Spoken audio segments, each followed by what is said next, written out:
ठरलं तर मग मधील 8 डिसेंबरच्या भागात अर्जुन आणि सायली नशीबवान मालिकेतील रुद्र आणि गिरिजा यांच्या लग्नाला जातात, तर महिपत एका नव्या संकटात सापडतो. अर्जुन आणि सायली हे नशीबवान मालिकेतील रुद्र घोरपडे यांच्या घरी पोहोचतात, कारण गिरिजा आणि रुद्र यांचं लग्न आहे.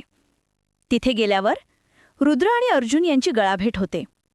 रुद्र अर्जुनला विचारतो, कसा आहेस?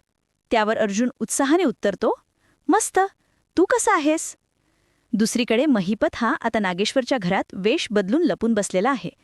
तो मनातल्या मनात संताप व्यक्त करत म्हणतो, आजपर्यंत हा महिपत शिखरे एवढे कान करून कधी अडकला नाही, पण या अर्जुन सुभेदारमुळे मी या 4 भिंतीत अडकून पडलो. अर्जुन रुद्रच्या घरी असताना त्याला अचानक काहीतरी संशय येतो. त्याच्या मनात शंका निर्माण झाल्यामुळे तो लपून बसलेल्या महिपतच्या दिशेने हळूच जाऊ लागतो.